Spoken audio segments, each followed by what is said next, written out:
Doctor Agarwal's கண் மருத்துவமனை இலவச கண் பரிசோதனையை வழங்குகிறது. Book appointment now. நிறைய பேச வேண்டியிருக்கு. ஆனால் எவ்வளோ நேரம் இருக்குது, உங்களுக்கு எவ்வளோ பொறுமை இருக்குது, எவ்வளோ தூரம் வந்து ஸ்டேஜில் இருக்கிறவங்களுக்கு பொறுமை இருக்குது அப்படின்னு தெரில. என்னால் முடிஞ்ச அளவுக்கு நான் சீக்கிரமாகவும் சுருக்கமாகவும் வாட்ச் பார்க்குறேங்க மணிகண்டன். ரொம்ப நன்றி. முதல்ல உங்கள் எல்லாரையும் பார்க்குறதுக்கு ரொம்ப சந்தோஷமாக இருக்குது. நீங்கள் சந்தோஷமாக சாப்பிட்றத பார்க்க ரொம்ப சந்தோஷமாக இருக்குது.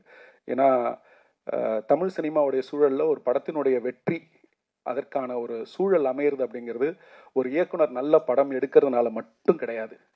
அந்த படம் வந்து சரியான ரிலீஸ் தேதி வரணும், அது அந்த இயக்குனர் கையில் கிடையாது. அந்த படம் வந்து சரியான பப்ளிசிட்டி கிடைக்கணும், அதுவும் அந்த இயக்குனர் கையில் கிடையாது. அந்த படம் வந்து டிஸ்ட்ரிபியூட்டர் சைடில் ஒரு கான்ஃபிடென்ஸை க்ரியேட் பண்ணணும், அதுவும் அந்த இயக்குனர் கையில் கிடையாது. அப்புறம் போஸ்டர் ஓட்டுறதுலேருந்து ப்ரொமோஷன் பண்ணுற வரைக்கும் ஒரு படத்தினுடைய வெற்றி அது ஒரு நல்ல படமா இல்லை நல்லா இல்லாத படமாங்கிறத தாண்டி ஒரு வெற்றியை தீர்மானிக்க பல விஷயங்கள் கை கூட வேண்டியிருக்கு, ஒன்று சேர வேண்டியிருக்கு, ஒத்துழைக்க வேண்டியிருக்கு, உழைப்பை போட வேண்டியிருக்கு. பல நன்றி கடன்களால் மட்டும்தான் அந்த வெற்றியும் பூர்த்தி அடைகிற மாதிரியான சூழல் இன்னைக்கு தமிழ் சினிமாவில் இருக்குது. அப்படி இருக்கும்போது ஒரு நல்ல படத்தை எடுத்துட்டு சந்தோஷமாகவும் நிம்மதியாகவும் மட்டும் இருக்க முடியாமல் இந்த படம் எப்படி போய் மக்களை சேரும், அதை போய் சேர வேண்டிய அந்த பாதை அந்த படத்திற்கு சுமூகமாக இருக்குமா இல்லை அது சேலஞ்சிங்காக இருக்குமா அப்படிங்கிற பதட்டத்தோட வெள்ளிக்கிழமையும் சனிக்கிழமையும் கடந்துட்டு இருக்கிற பல இயக்குநர்கள் சார்பாக உங்கள் எல்லாருக்கும் என்னுடைய முழு நன்றி.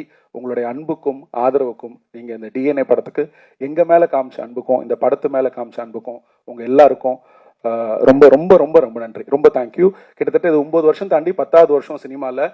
I don't feel very old. ஏன்னா சினிமாவுக்கு கொஞ்சம் வெளியில இருந்து தான் நான் சினிமாவை இயக்கியிருக்கேன். இந்த படம் என்ன சினிமாவை கொஞ்சம் உள்ளே கூட்டிகிட்டு வந்த மாதிரி நான் ஃபீல் பண்ணுறேன்.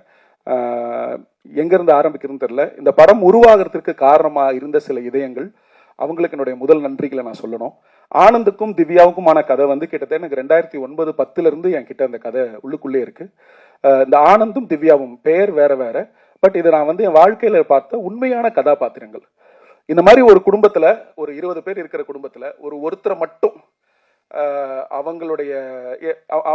அவங்களுடைய விஷயங்களை புரிஞ்சிக்காம, அவங்களுக்கு தேவையான அன்பையும் அரவணைப்பையும் காமிக்காம, அவர்களை வந்து ஒரு தனித்துவமாகவும் ஒரு அந்த குடும்பத்தினுடைய போக்கோட ஒன்று சேராத ஒரு ஆட்களாகவும் ட்ரீட் பண்ணும்போது அவங்க கோத்ரூ பண்ணக்கூடிய அந்த வழி இருக்குல்ல.